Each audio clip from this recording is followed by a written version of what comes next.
Yes. Are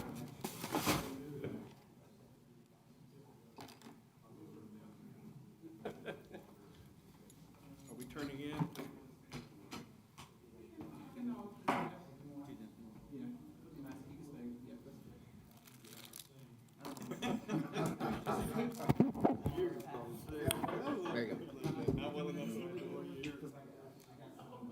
Is this for the post office?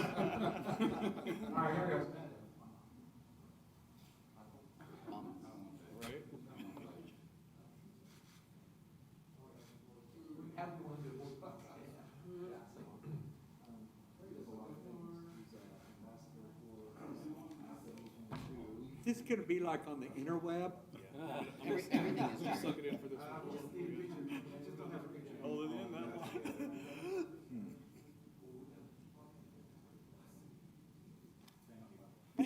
All right. Every time Melanie takes a picture of me, suck it in a little bit. Is there another panini? Hell, I thought I was there. Hey, I just slid that one over. Oh, okay. Over there a little farther. Getting it out of our field of vision. I was like, I can't eat two.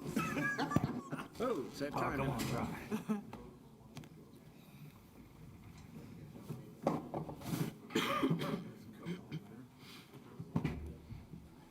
Got a coat, or should have got a gun. That was the only photo we were supposed to take. Gerald, are you? Or is I not? See you. Let's tie up. I've had one on since 5 o'clock this morning. I said, I'm not gonna wear it tonight.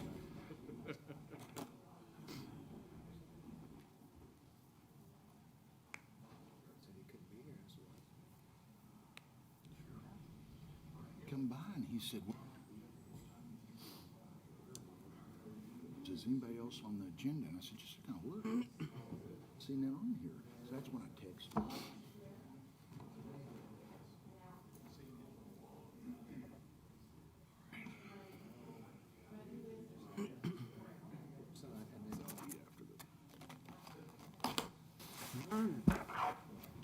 How many opens are there? Two.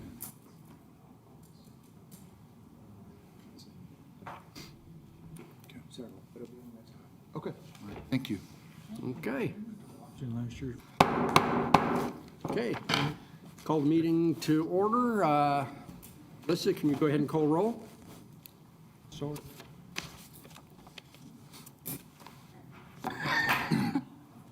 Commissioner Allen, Present. Commissioner Norwood, Here. Commissioner Ezell, Here. Commissioner Waddell, Here. Commissioner Stallings, Here. Commissioner Mason, Here. Mayor Pinkinen. Here. Okay, we're all here. Item number 2, at the Commissioner's request, discuss any item of concern on the regular session agenda of June 16th, 2020.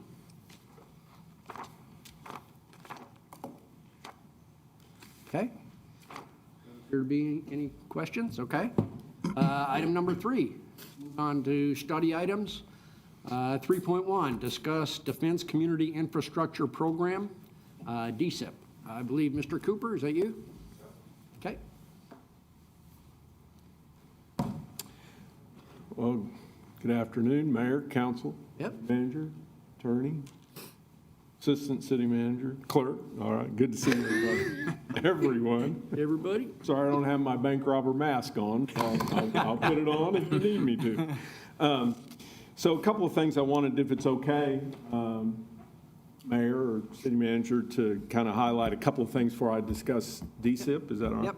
Yep. A couple of things at the state level that we were working on last year. As you know, this year we acquired the $1.7 million grant for the airspace mapping tool to be created. We did pick the contractor to do that. There's only a handful of folks in the U.S. that can do that for us. Matrix was selected. We're all familiar with them. They will create that tool. They have started that work.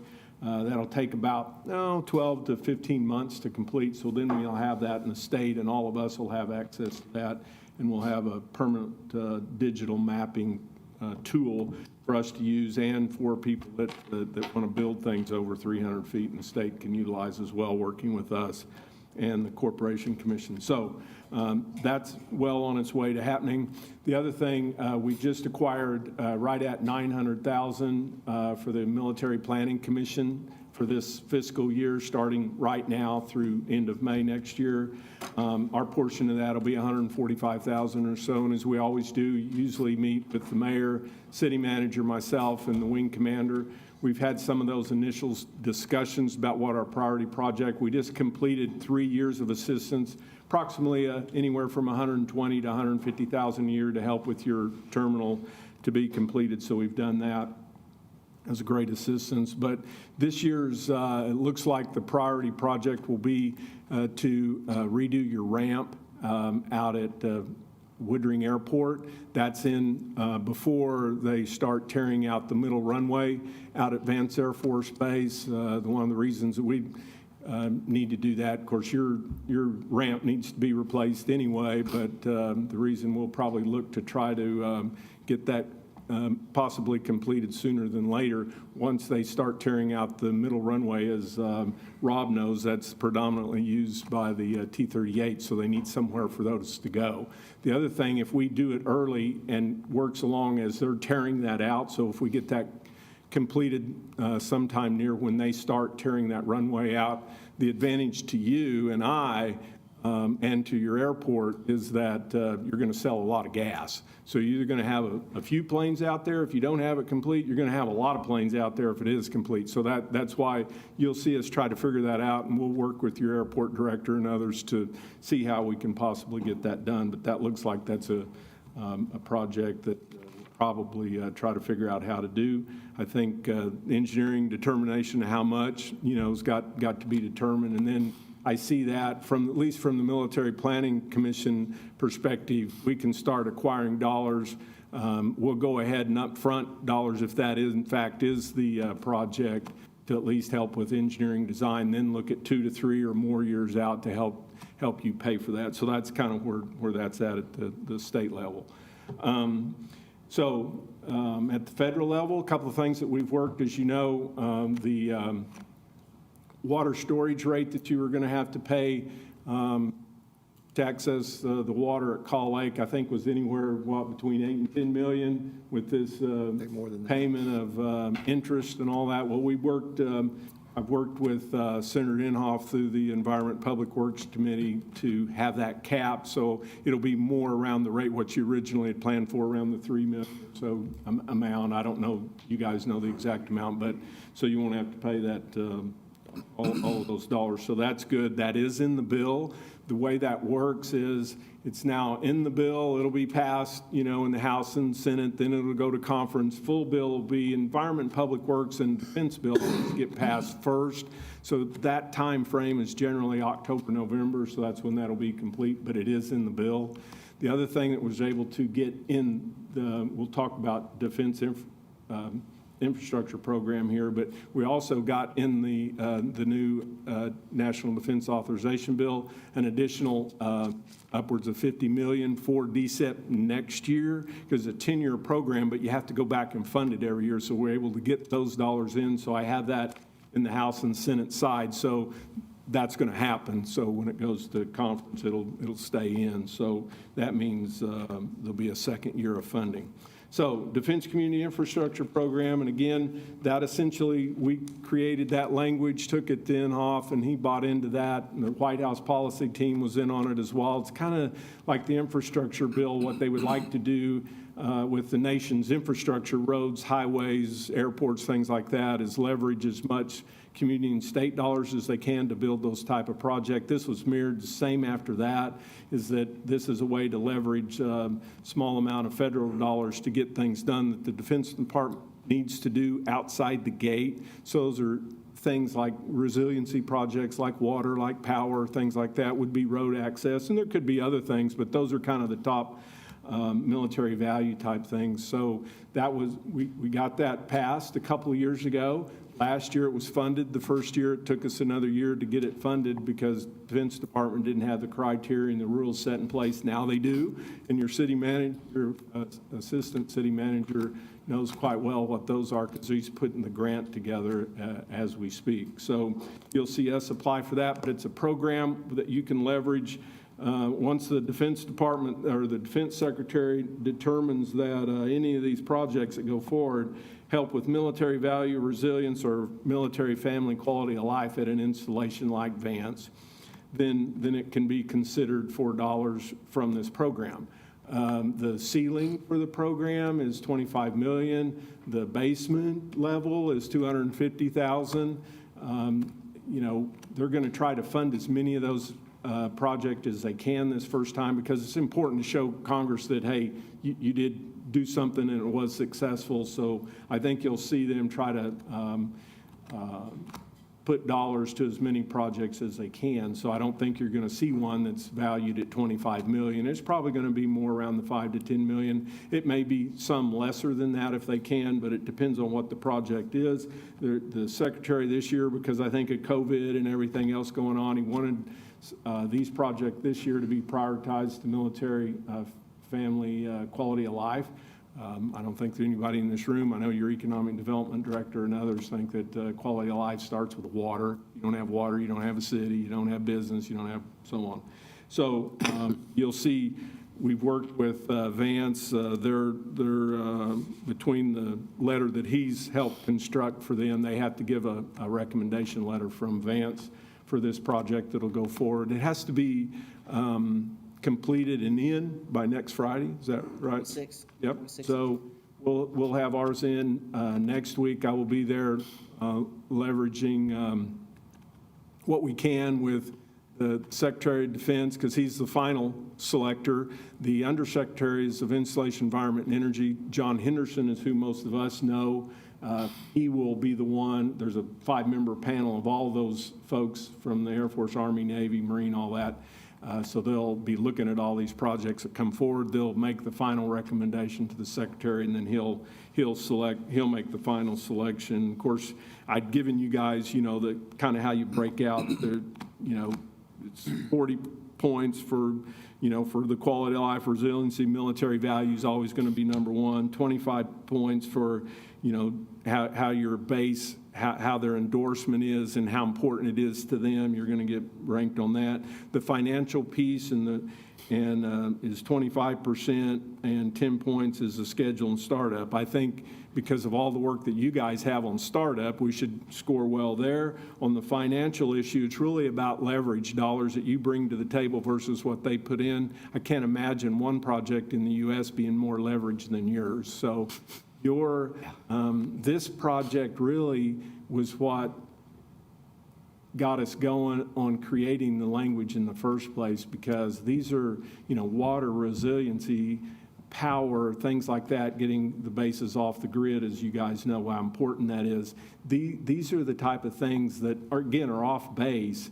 Again, it's so hard for the Defense Department now. They don't really have enough money for the Milcon construction projects that they need to complete, let alone ones off base. And again, these are ones that are very important just for their very basics of what they do at a base. So that's why it was created in the first place. So hopefully we're teed up at the right time. I'll work with the service leaders, the secretaries, and of course Secretary of Defense and the Office of Economic Adjustment. They're the ones that will administer this. The dollars will come from DOD once Secretary Esper selects it. It'll flow through OEA, much like they flow dollars to us for our joint land use study.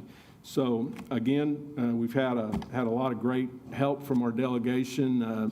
Inhofe has really carried water on both of these projects once we took language to him on the Defense Community Infrastructure Program, and then also our water storage project stuff. So there's a lot of things going on at the state and federal level. There's a lot of dollars of assistance for some of the things that you guys are doing, which I know is very important. And the water project, as you all know, is a very expensive one, and it's very important to everybody. So if we can get some dollars to that, that's going to be very helpful. So that's kind of what I got, unless you've got something else that you'd like for me to talk about or any questions on any of that, I certainly. Do you have a sense of, I know with the Association of Defense Communities, you're pretty well connected at lots of places across the U.S. Do you know if do you have a sense of how many other communities are in a position to be able to put forward an application at Well, this time? Yeah, you'll at least see 50, Okay. because as you know, every state's, has consultants, all that, and there's money on the table, they're all going to go after it. I think you'll probably see close to 75 to 100 this first year. Okay. It really weeds out a lot of people, though, when you have to have at least 50% of the dollars to complete the project. In other words, DOD is never going to fund all of these projects, In other words, if you have 50% in, you need to have 50% in, and then they're going to give you assistance, not the rest of it, the dollars. Right. So a lot of people, it's not traditional, hey, I got a $100 million project, I'm going to get $100 million, so everybody puts in. But I think you'll see a lot of them weeded out because they don't have the dollars or the project's not ready. There's a lot of projects also will get weeded out because you need to be able to start within, a 9 to 12 month period. And you have environmental, NEPA requirements, all these things that take time. And there's literally this first year, not too many people are going to be prepared and ready to go with the money, let alone all of those other requirements they got to meet. Yeah, that was kind of my thought. Shovel-ready comes to mind as a recent expression, but. Yeah. So. I've got a question, Mike. Whenever, whatever that number is, assuming that we do get dollars and that's all determined, then will the city have absolute control over that money to put all of it towards a project? Will the base have input on how those dollars are spent? No, those dollars will come to the governmental entity, which would be the city. And, the requirement will be that you spend the dollars based on what his grant. Right, I understand that. Okay. Water project. So is it help you with water treatment, buying this, or plowing pipe, or what, But yeah, to the project. Just want to make sure that those dollars aren't then going to be divided again somewhere. No. If you get X million, whatever it is, then those dollars go to you to make sure, and then it's his job to spend them accordingly to the grant. Got it. Thank you. Did you talk about the dorm project? I didn't hear. The dorm project, yeah, good point. The dorm project, we're still in the process of working that through the CBO, the Congressional Budget Office, because the first thing that happens when you ask to build a project like that for the military, any of the services, they're going to have what they call CBO scoring. And then because of CBO scoring, you're not going to be able to do it, because that means that they got to have all the dollars up front times 2. So that if I can build them a project, say for 10 million, well, for them to agree to do it, they have to have 20 million up front to back up whatever may happen if it doesn't get built or whatever. So that eliminates that, which is kind of a crazy thing. But what we're trying to do is get waiver to do that. And they did a waiver to do all of the privatized housing across the U.S. that we have now. So I think that we'll get it, but it's a timing thing. If we hadn't had the COVID going on, I think we would already had that answer, but that kind of stopped everything in place. Things are starting to work now. We're also trying to leverage as many jobs as we can advanced for that pooled financing to set aside, because they'll be able to get a few dollars to bring to the table to assist on that, because we'd probably do about a year based on their state income tax dollars per the number of employees that they have out there. So we're working through that as well. So I think you'll see, hopefully we can get all that wrapped up by the end of the summer. But I'm glad you asked that, because that's something that's been kind of going on. But again, the Congressional Budget Office issue and the waiver is really the biggest issue there. And I think now that the Pentagon's open again, so I think we'll get that answer sometime fairly quick. Okay. Anything else? Nope. Okay. Thanks as always. All right. Good job. Good to Thanks, see you, Mike. and appreciate Scott's doing a good job on the grant. I would just like to take 1 minute and say, give you a little update. We're probably about 70% through the grant process. Okay. We're hoping that by this Friday, we'll be about 99% through. That way it gives us a whole week before the grant is due on the 26th to dot the i's and cross the t's, double check some things.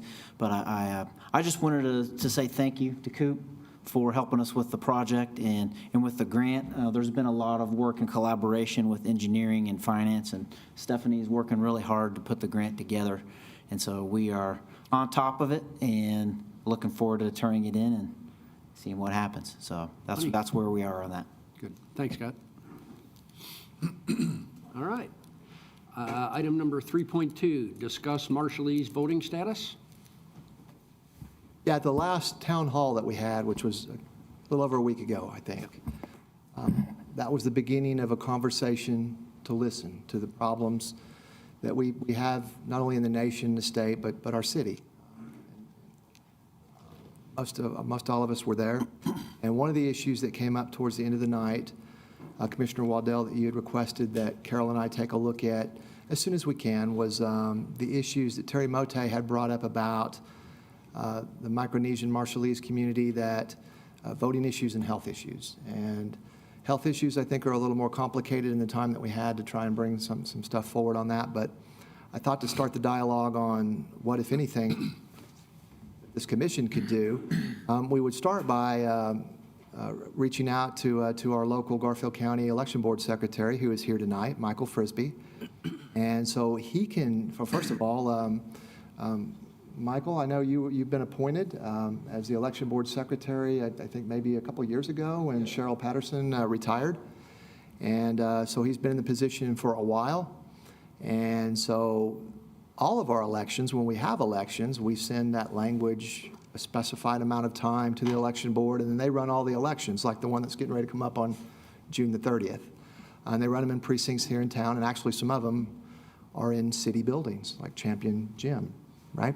And so anyway, it's an opportunity to meet him tonight, and then he can speak specifically about what is allowed through the current federal and state law for voting. And then Terry's here also just to follow up to talk about issues as well. So Michael, would you come on up, and thank you for coming tonight. My pleasure. First of all, thank you for asking me to come and share. And it is our goal at the election board to let every person who can vote, and we want every vote to count. There's a lot of times you hear people saying, you're trying to discount this vote or this, and nothing could be further from the truth. We work hard, and it's bipartisan at every level, starting at the state election board, the state secretary, and the assistant secretary. If one is a Republican, the other one is a Democrat. At the county level, if the secretary is a Republican, the assistant secretary is a Democrat, and vice versa. Even when you get down to the precincts, when you go to vote and there's those three people who are there trying to help you, one has to be a Republican, one has to be a Democrat, and the other one can be whatever. But there has to be that, and we do our best to maintain fair elections without any partisanship whatsoever. And that's what, you won't hear me speak partisanly in public about anything. I barely talk about it to my family. So beyond that, as far as the Marshallese question, the very first thing you see on your application to get a voter registration card is a checkbox that asks, are you an American citizen? And that is the problem that you run into. And if a Marshallese person is born in the United States, then they are qualified as citizens to be able to vote. And if a Marshallese person goes through the naturalization process to become a U.S. citizen, they can vote.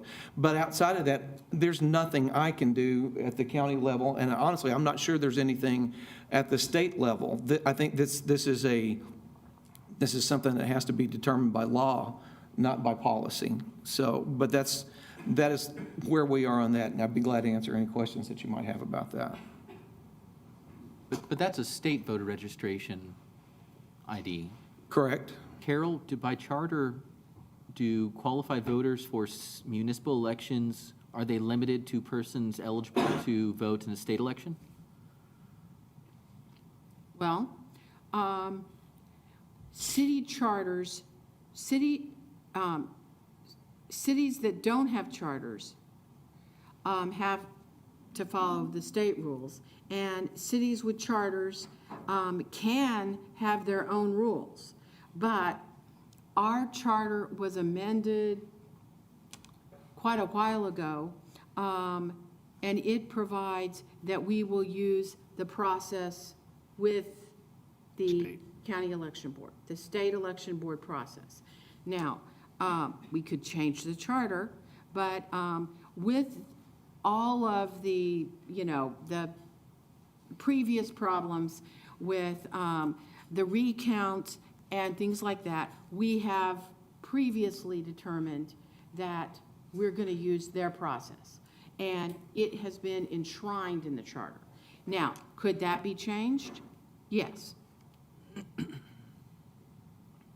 But so the charter, you're saying process, but just so I'm clear, the election process, sure, we use the Garfield County Election Board, but does the charter define who is eligible to vote in an election? And if so, does it just simply say,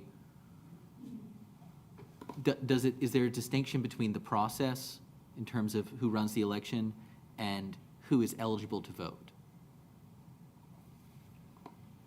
I think the charter assumes it talks about citizens. Okay. Now, it talks about citizens if, sometimes when it talks about citizens, it's actually talking about residents. But, for instance, you all have to be. When it talks about you all, it's an interesting question. You have some residency requirements, but I had always assumed that you all would be citizens, but I will check into that because, we could, it's never come up before. But it does, our charter was written a long time ago, and it talks about citizens. But it talks about citizens in the context of citizens of the city of Enid. Yes. Which is it not does. the same thing as, it's not a defined term, is what I'm getting at. No, it is not a defined term. I mean, And- citizens of the city of Enid could be, don't necessarily have to be United States citizens. That is correct. And Not that necessarily, specifically but isn't addressed anywhere in the charter. No, it's not. Okay, thank you. Can you speak to what requirements you're going to have during the election this year for safety measures, what that's going to look like? Oh, absolutely. In fact, we just spent the afternoon putting together PPE kits for all of our precincts. It's just a little background. Last Friday afternoon, we got a phone call from one of our precincts, which meets to vote in the atrium at the Enid Health Center, and they asked us not to be bringing people in there to vote, which for June 30th kind of put us in a scramble mode. And thankfully, Champion Park is a place we already vote and has 2 doors, and one precinct will go in one door and one precinct will go in the other door. And in a perfect world, this is going to go just fine, but it's going to be a long day. But every precinct will come equipped with a fully packed PPE kit, which will have masks, gloves, hand sanitizers for the people as they come in, hand sanitizers for themselves. There are wipes, there are the protective goggles. There's, I know I'm forgetting something, but there's just a bunch of stuff that's in there with guidelines. For instance, when you go in to vote, usually as you go up to sign the book, you'll get a pen, you sign the book, you set the pen down, you go off and you go somewhere else. This time, you will be given a clean pen, and it's your pen for the process. You sign the registry book with that pen, you vote with that pen, and then when you go to put your ballot in the machine, there will be a cup there that you put your dirty pen in, and then that will be sanitized before it's brought back into circulation. The 6 feet rule will be in place. Every one of our precincts is given tape. They're going to be marking 6-foot X's out in all these places. It's the only place that I know of that's requiring masks to come in is Autry, because they require that, but they've already said that they would help us out with their own people, meeting people at the door to take the temperature and provide a mask for those who don't have one. But we are doing our best to follow every possible COVID-19 guideline that has come down from CDC and make all of our machines, there's multiple times a day, all of the machines will be wiped down, all of the tables, all the voting booths, everything will be wiped down. We're doing all that we know to do. And two more questions. Sure. Are you seeing a spike in absentee voting? Oh, absolutely we are. And I'm glad you asked that because depending on who you listen to, that's either the greatest thing that's ever happened or people are cheating.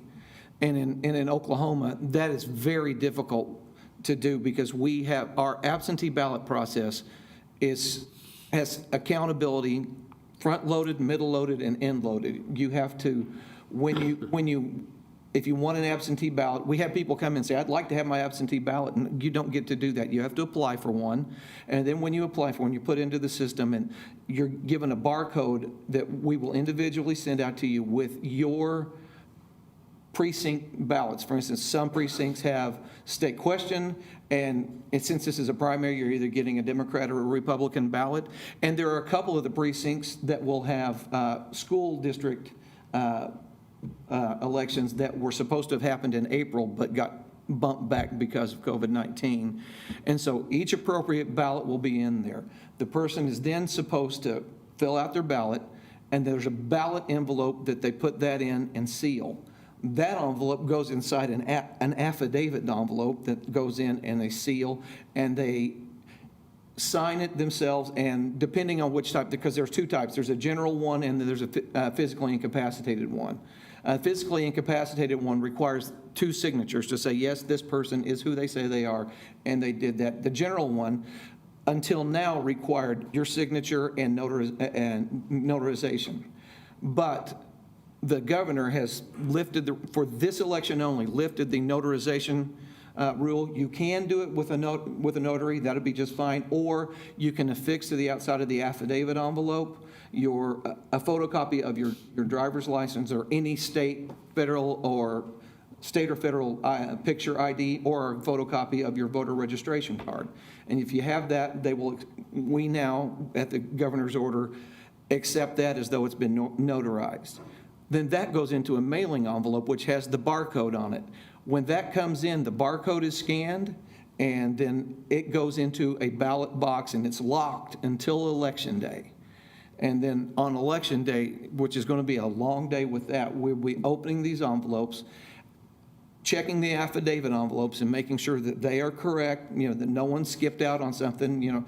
If there's no writing on that, I can't give credit to anybody for that because it will no longer be in their envelope. I don't know who sent it in and who didn't, but I want to count every vote that I can, and I will do my very best. But sometimes you get situations like I felt terrible about this.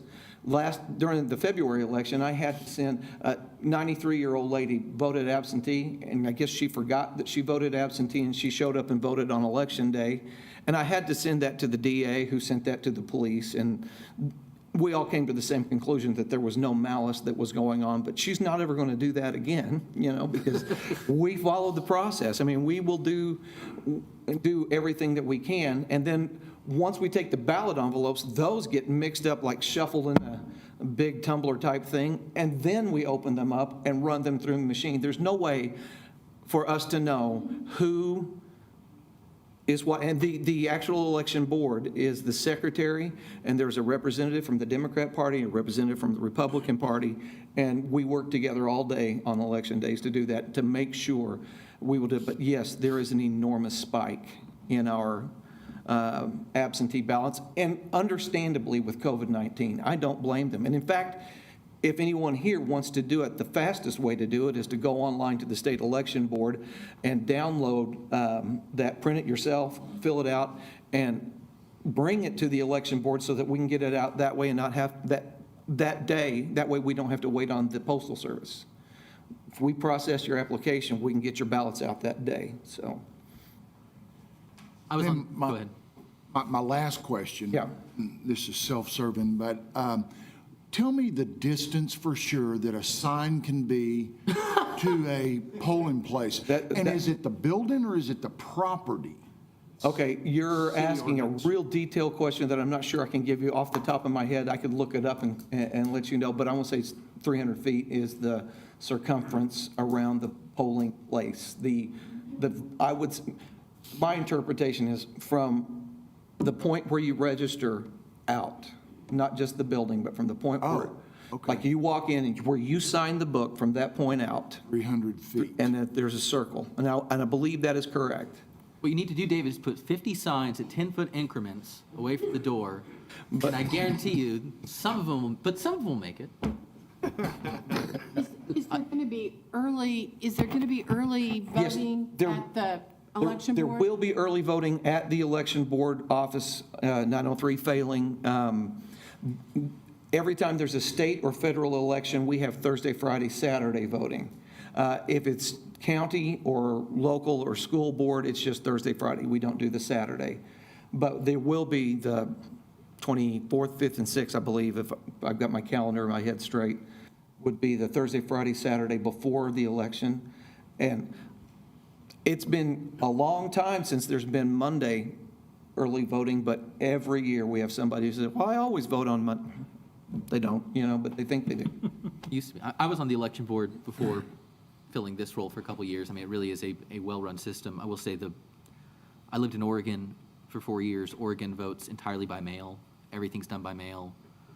There's no voter fraud anywhere. Something like 4 reported cases in 2016, something like 44 reported cases since 2000. I mean, voter fraud is not, so it just, nobody actually does it. So to the extent that I can pass on, I would ask you to pass on the request to the state level. We are all better when voting is easier. We are all better off when voting is easier. November, we are likely to still be in the midst of a global pandemic. And to the extent that you can pass on to the request to the state level, absolutely voting by mail should be easier in November. I understand June's a tough one. Everything's tight. We got plenty of time to make plans by November. Please implore the state to make it easier to vote by mail for the November election. And I will say this, I know that they have been working on that since March.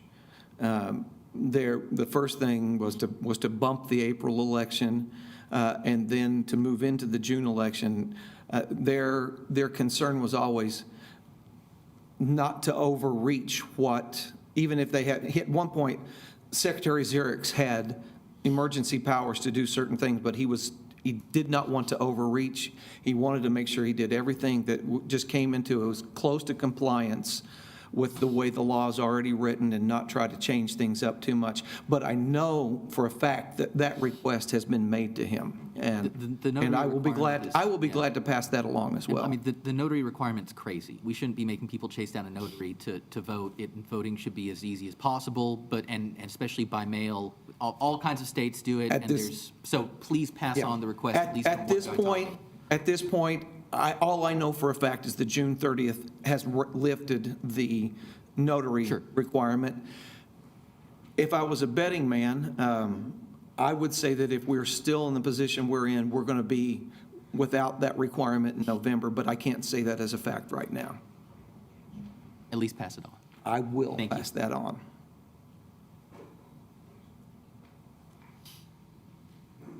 Okay.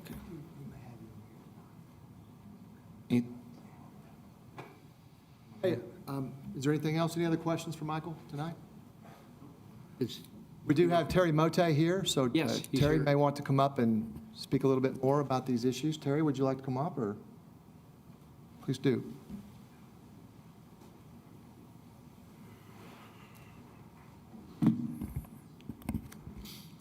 I'll make sure I don't feel emotional today. It's okay. First, I'd like to say thank you, Mr. Mayor and City Councils, City Attorney, and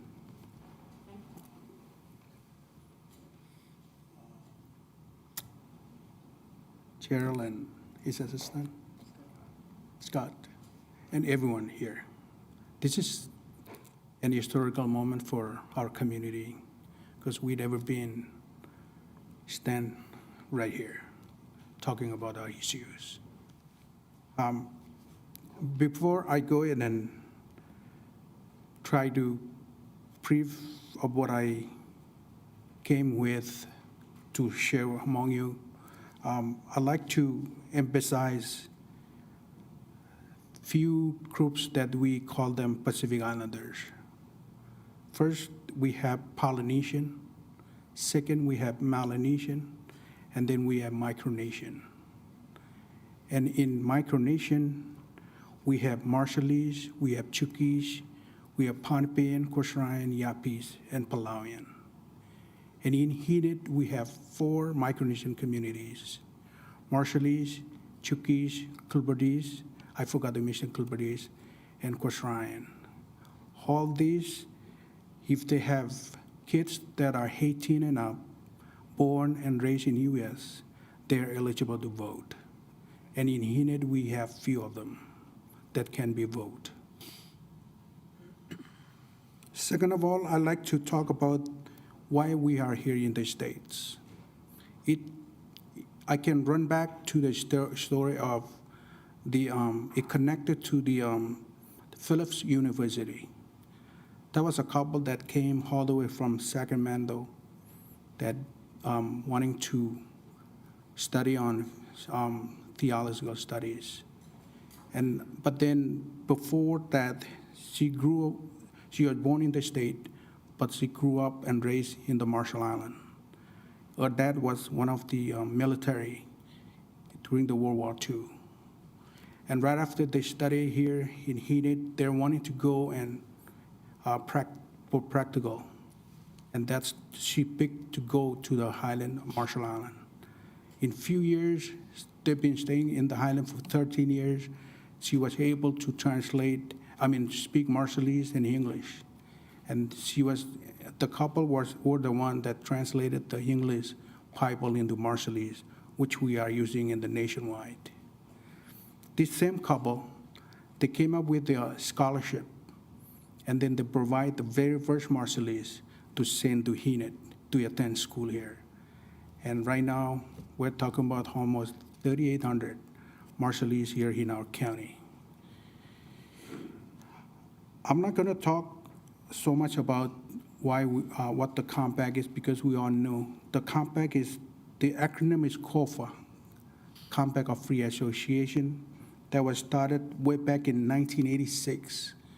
And this is the treaty and trusteeship over the United States and the government of the Marshall Islands right after the World War II and the bomb testing for 67 nuclear bomb was tested in our country. Was a step in the right direction, but there's still some. We are talking mainly about the voting eligibility, and okay, he's right. I went through the website, the online application, and the very first 2 questions is, are you a citizen of the United States of America? Will you be 18 years of age or older on election day?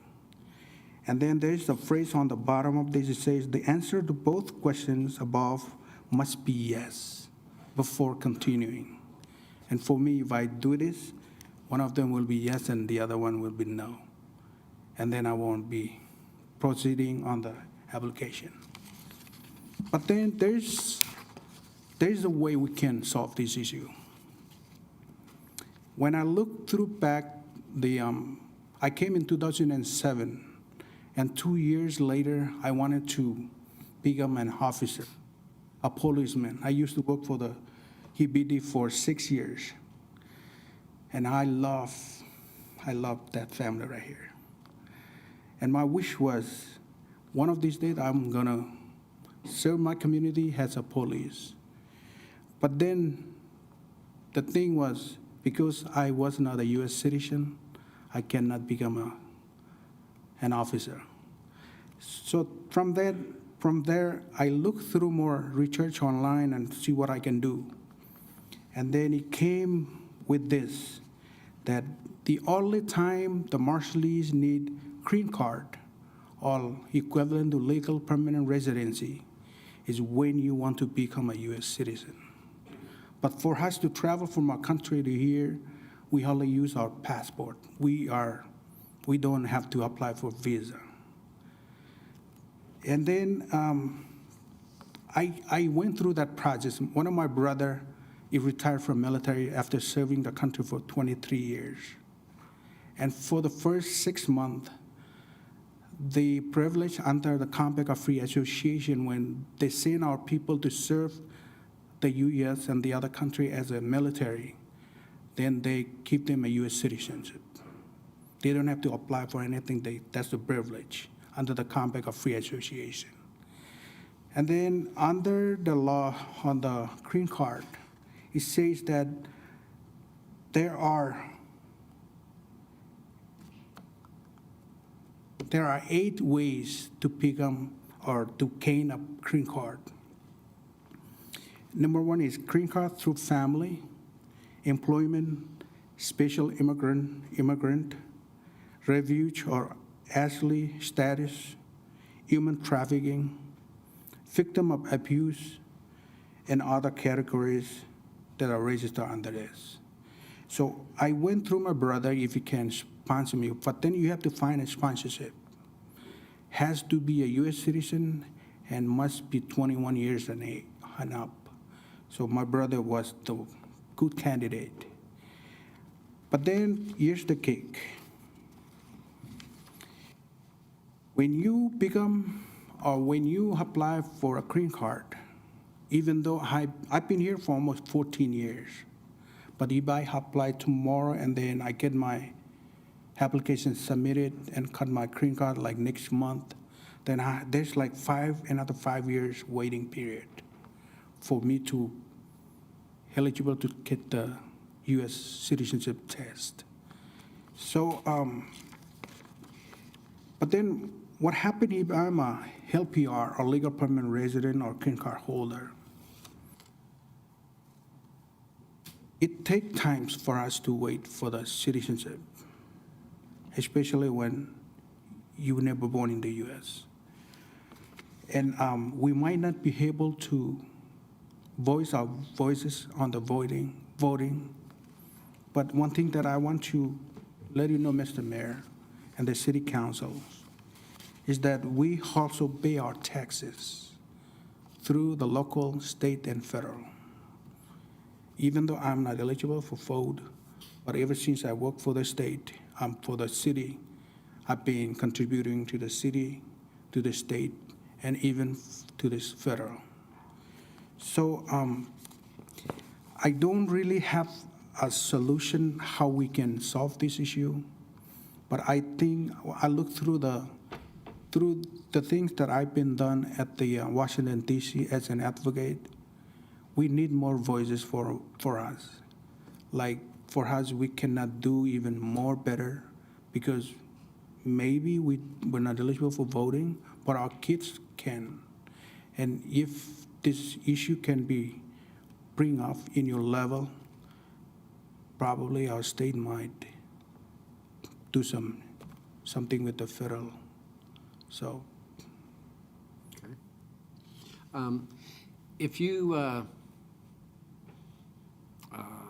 If you're born here and you're part of a Marshallese family, are you a U.S. citizen? Yes.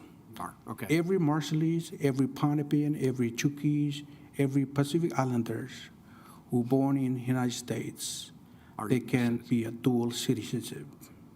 So if I was born in the state, I can be a Marshallese citizen and I can be a U.S. citizen.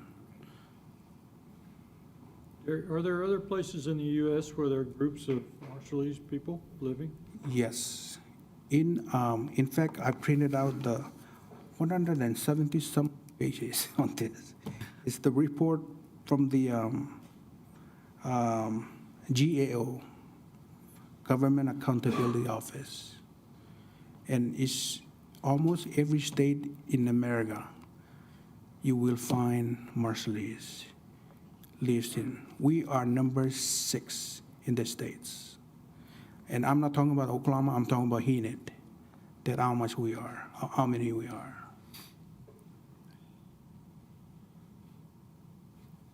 Do you know the other states where locally, in terms of local elections, where Marshallese are able to participate in local elections?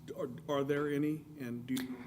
I have not heard of any Marshallese that are able to vote, but there are few states that kind of doing some mandated on their laws. But I have never heard of any Marshallese that are vote who are never born in the States. But some state, when we talk about Medicaid, like I mentioned the other night, they are eligible for the Medicaid program. But so sometimes I feel weird because when it comes to the bond issue in our city, and we send our kids to public school, but parents are not eligible to vote for any bond issues. But then right after the voting, our kids come with the Chromebooks and everything, and we're like, you're holding Chromebook that I never vote for. So those are some of the things that maybe we can probably something to do with the city also. I don't know. And when those initiatives get passed, you have to pay the tax on it too, though, right? Yes. Kind of goes against the founding principles in this country. I know, and No taxation without representation, but. No. So.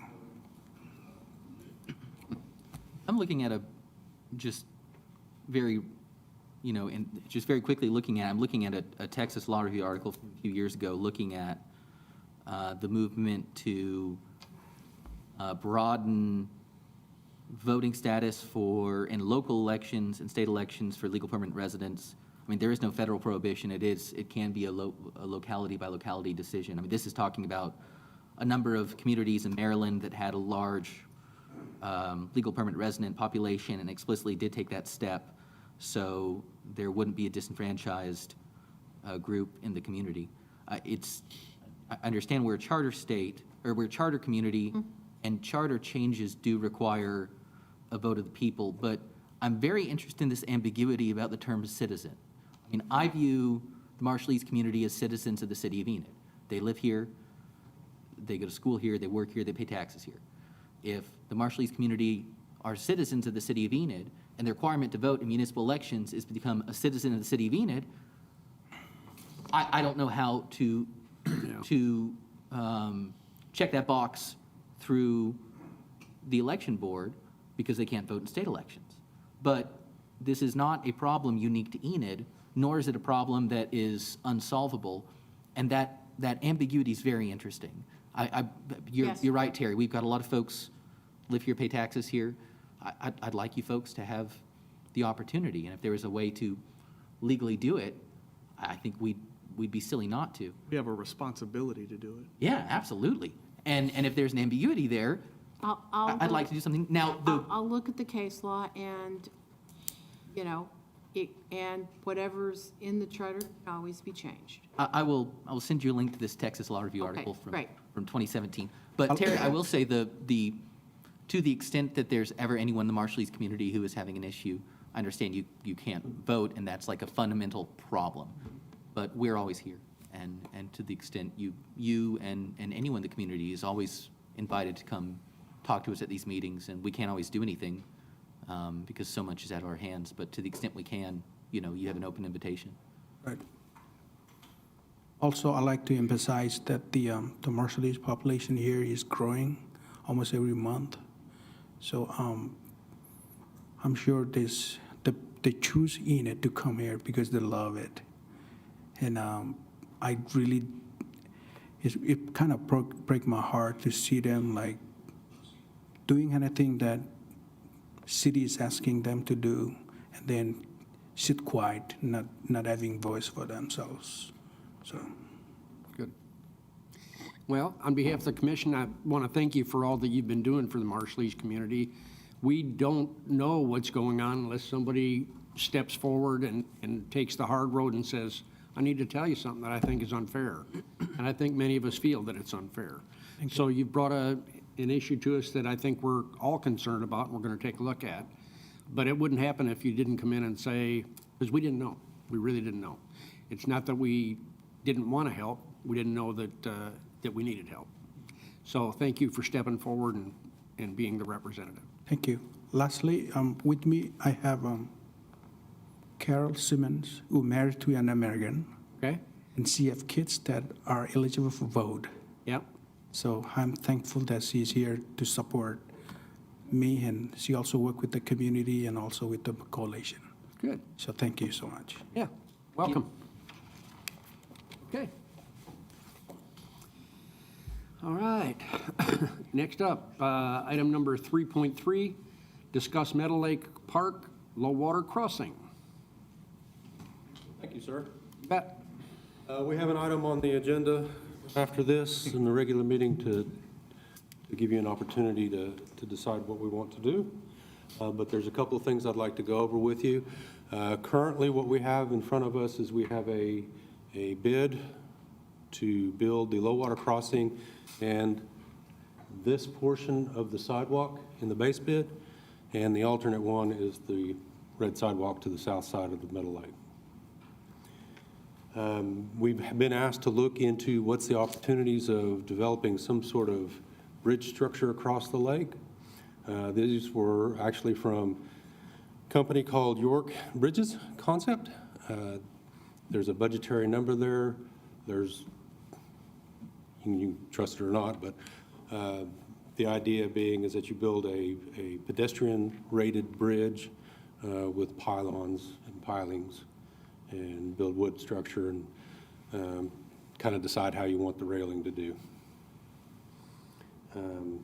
So the options that I see that are in front of you is, number one, we can award the low water crossing and tell me to get it built. The other alternative we can do is you can award the contract and ask me to only build the sidewalks on the north side of the Meadowlake, which are these right here. And this is a 10-foot trail to connect the boat dock to where that trail already is, where it enters that edge of the parking lot.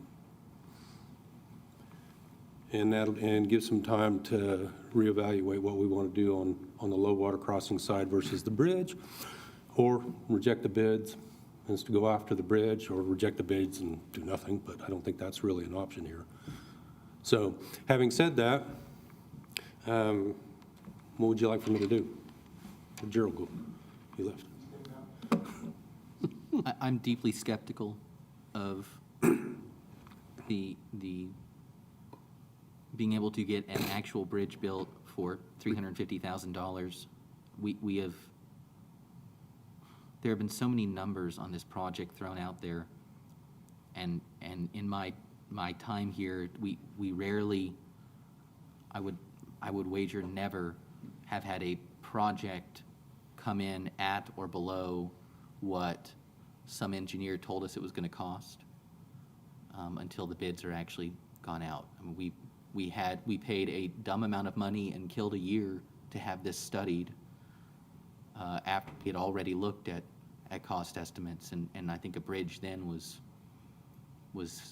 more than that. $500,000 to $350,000. $500,000, and that seems based on the other bridges we've actually built, not what others have built other places. The bridges we've built in this community on the trail system, that order of magnitude's way closer. I mean, if we could have built some of those bridges on the trail for $350,000, I would be thrilled, but I don't think that's happened on anything. And so I would love, I mean, Rob, you've got way more experience on this than I do. What do you think? How real do you think that number is? Is my huge skepticism warranted? Well, it's not an engineer's estimate, it's a contractor's estimate, because I dealt directly with the contractor, one that I'd used before on building projects. It's got a tremendous record, especially in the southeast, of building bridges, primarily at golf courses and other types of venues like this. You can't drive a car across that bridge. You know, it is a walking bridge. So that's kind of the difference. Probably other bridges are transportation rated, probably go up twice that cost, right? But that wasn't what I thought we were talking about. I thought we were talking about a bridge to walk across. Now, that does not connect anything on either side. That is a bridge that goes from one side to the other. So clearly, there's got to be some connection on both sides that we would do.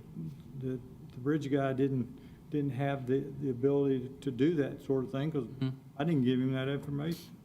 I sent him that photo right there, and I said, gave him the approximate depth, and I said, what is it going to cost to span that? Because that's what you guys kind of asked me.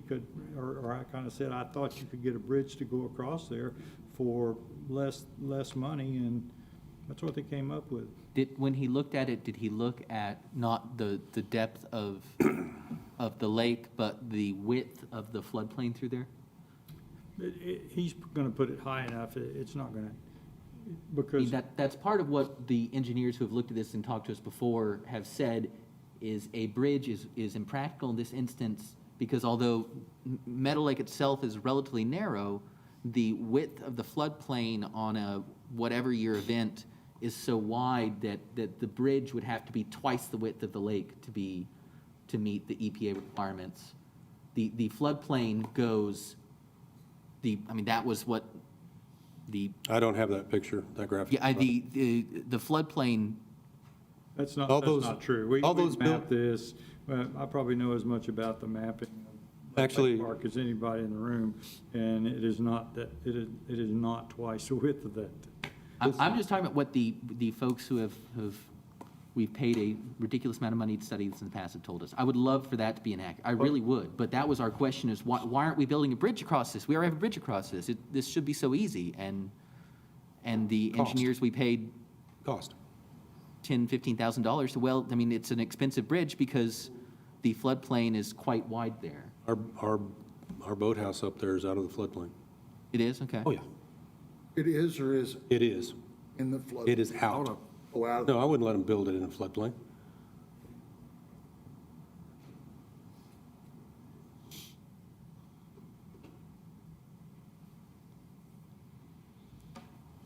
Well, I sure think a bridge would look so much aesthetically better.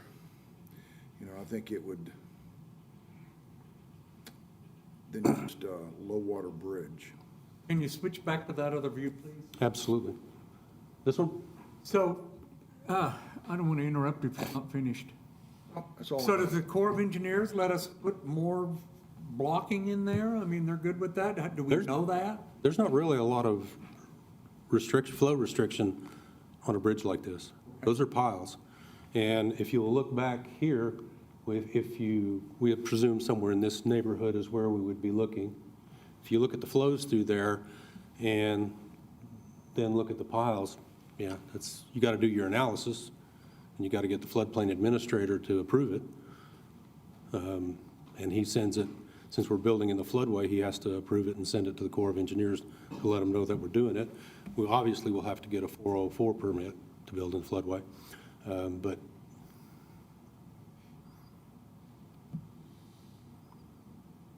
Trying to pull up the study result presentation. The $500,000 model, that's built to withstand or uphold a 2-ton truck driving across it, or what? A 1-ton truck? no. That was I think the floating bridge was the $500,000 to $750,000. That's been a while since I've looked through that study. The one So, with the big tin whistles, there's 5 or 6 tin. The centerpiece, yeah. That you could drive across. No, I doubt that. No, these aren't those rated for those loads. well, and looking at the bridge that they brought to us before, it's not twice as wide due to the floodplain. It is notably wider, but yeah, not twice as wide. But it was a single span bridge, not a pylon bridge. I believe it was roughly in this area as well. And you'll recall that the elevation changes there are drastic as you come off this north side and come off that north side. There's a real drastic elevation change, which is probably what drove him to want to push that bridge over there. Yeah, it expand. was, and then there was a floating option at one point. Yeah. so. Yeah. But that, Cavaniss who actually studied it, Yes, I mean, not just look at a picture, actually studied it, priced that bridge at between $1 and $1.5 million. okay. I mean, this is the expert engineering company who actually studied this site, this bridge. I guess, I mean, Rob, I would love that to be the case. This is a guy who, the guy who looks at the picture online versus the guy who was actually on site, and we commissioned a specific engineering study of this thing. Now, his low water crossing estimate was low. It was between $150,000 and $300,000. and we are certainly over that. I guess I'm just, I mean, here's my hesitance. Everything costs more than we think it will. And we have delayed this project for like 4 years by dragging our feet and kicking it down the road. And I think we would not be, I think it would be a disservice to the community to say, oh, this other thing might cost less, but it's going to take, we wouldn't have a contract in front of us for a year? Best case? By the end of the next fiscal year. Maybe. Probably. And I mean, what do you think? Coin toss comes in $500,000 or better? I think even on, I mean, I think I would be shocked if it came in at 350. Nothing ever comes in lower. And the likelihood that it's more in the range of what Cabinet's estimated based on, you know, their engineering seems not outside the realm of possibility. And then we would be a year or more than a year down the road and not have a project that saves us any money and not even have the contract that's in front of us to actually get something built.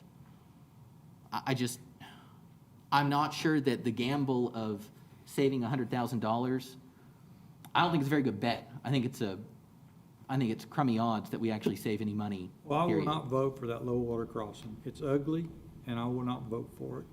Anybody else, you guys can do anything you want to, but that is an ugly, poor use of money. I mean, I think it accomplishes a complicated, what the tens of thousands of dollars of engineering we spent in this indicates is an absurdly complicated problem, I guess, that I don't entirely understand, but it accomplishes it. And again, I mean, I would love a big, beautiful bridge there. I think your guy who says 350 is, I think that's unexecutable. I think that's, You know, I don't know anything about law. I really don't. But I know a lot about engineering, and I've built these bridges. right, but Rob Cabanis knows a lot about engineering and looked at this specific site. And that's I'm not gonna informed talk a lot about of, competitor. hmm? I'm not going to talk about a competitor, okay?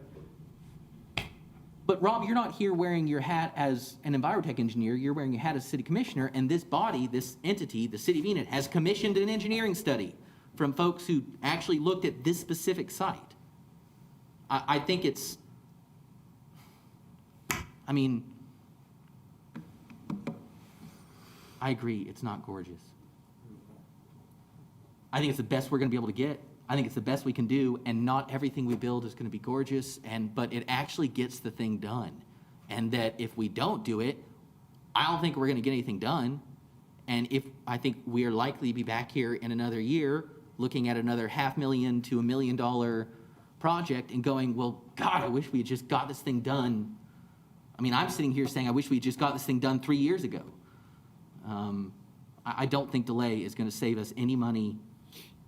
And I don't know that spending twice as much to have something prettier is a good use of money either. Chris, excuse me, Chris, Yes, sir.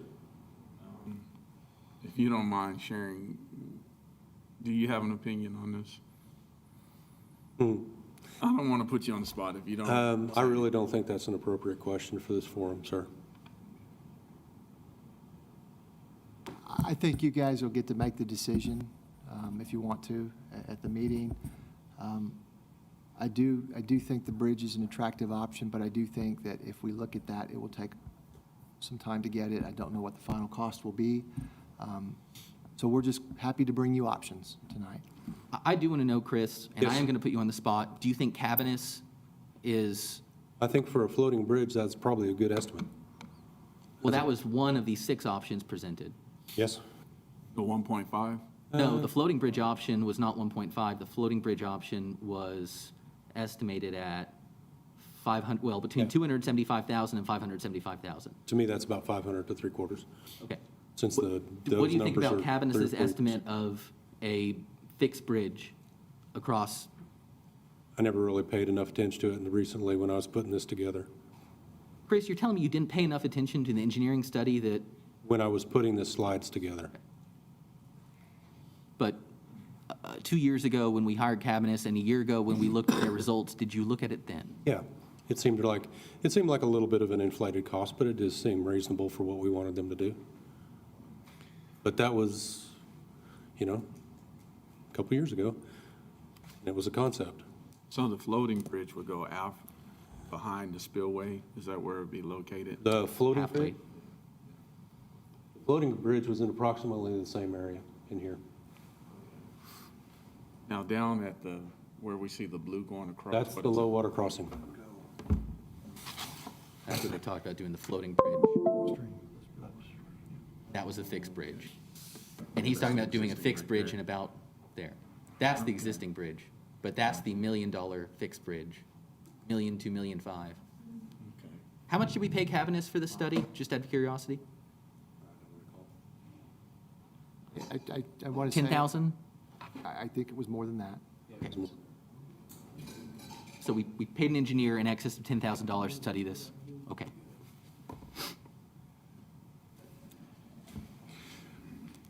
Ben, it seems like we're working very, very hard to really make our community have a better standard of life. I mean, we've spent a lot of money downtown, continuing to spend a lot of money downtown.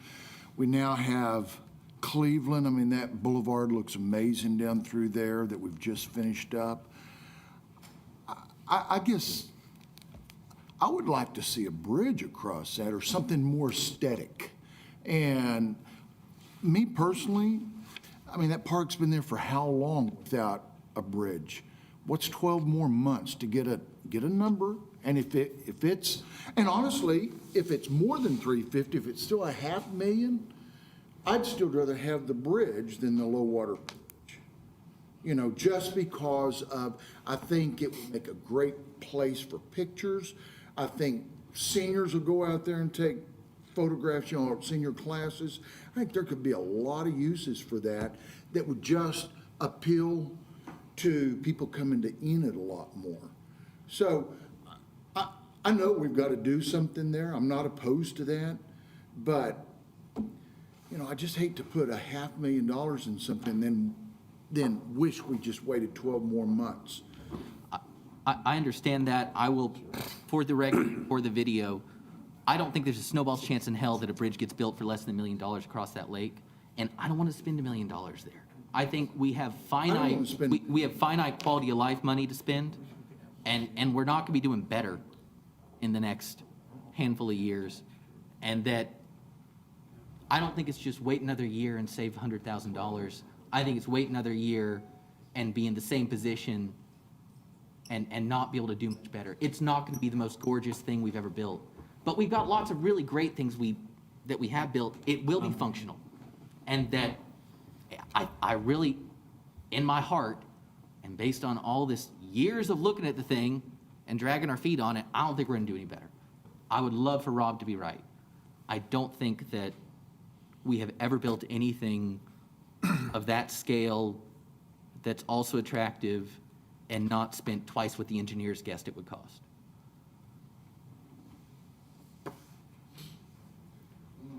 I would love to Well, be we have a wrong. couple of options for you, Yeah, we can't do anything this meeting. whatever you'd like.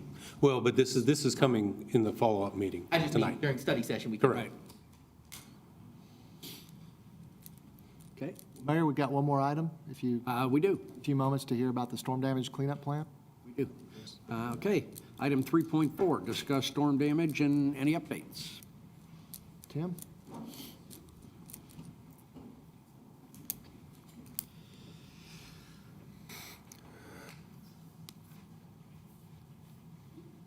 There we go. It's on. Oh. Okay, we're going to give a brief update on where we're at with storm damage and where we're headed with it. What you have here is a map from Cardiograph. It's what we use to schedule everything and how we communicate work orders. All the orange dots are work orders that have been scheduled for storm debris pickup. Just to kind of give you a brief idea, it's not a lot of places in the city that hadn't been hit by it. The equipment. So the tools that we have on hand, We have 2 grapple trucks in solid waste. We have 1 grapple truck that is in the stormwater division that assists us when possible. We have the excavator and the wood chipper at the landfill.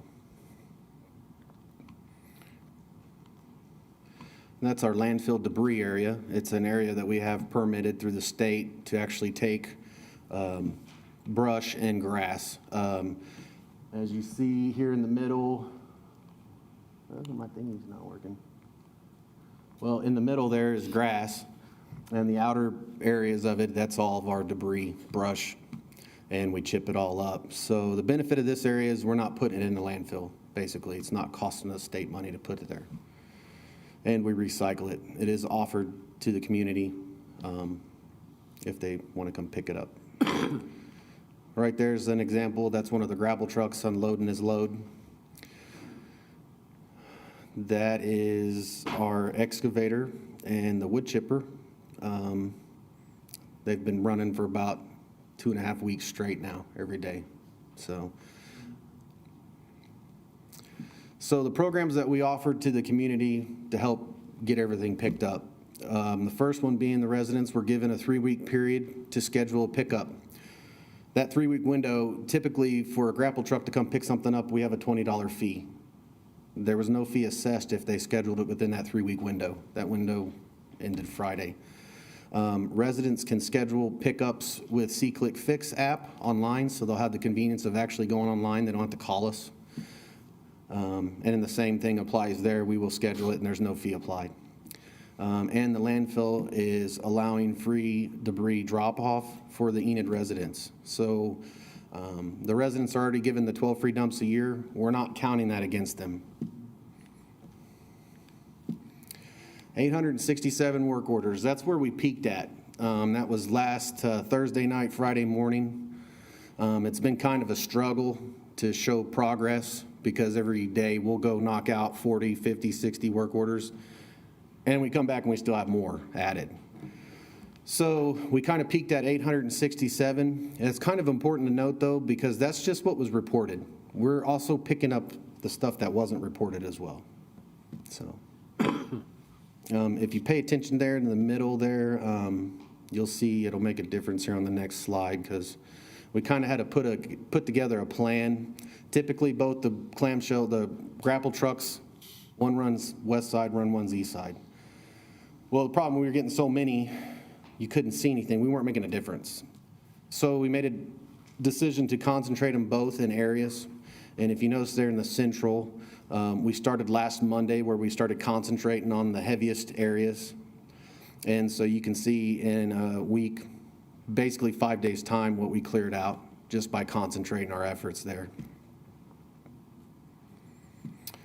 So progress. Beginning of the storm, right afterwards, we had to hit, the biggest key was the biggest areas. So over there on the east side of town by the colleges, the Brookside area off 30th, we focused there. We stuck a grapple truck and dump trucks there to focus there. And we hit kind of the northwestern side of town, a little more tree areas there. They had some larger piles to focus on. The one thing the map doesn't show is we also did make sure all the major throughways were covered and cleared out. So the yellow area shows you where we're currently working right now. Last Monday, we started from everything west of Van Buren between Garriott and Chestnut. We chose that area because it had the most concentrated area of debris and waste. We should be finished up out on Garland by Friday, and we'll be starting working everything the same corridor to the east to help clear it out.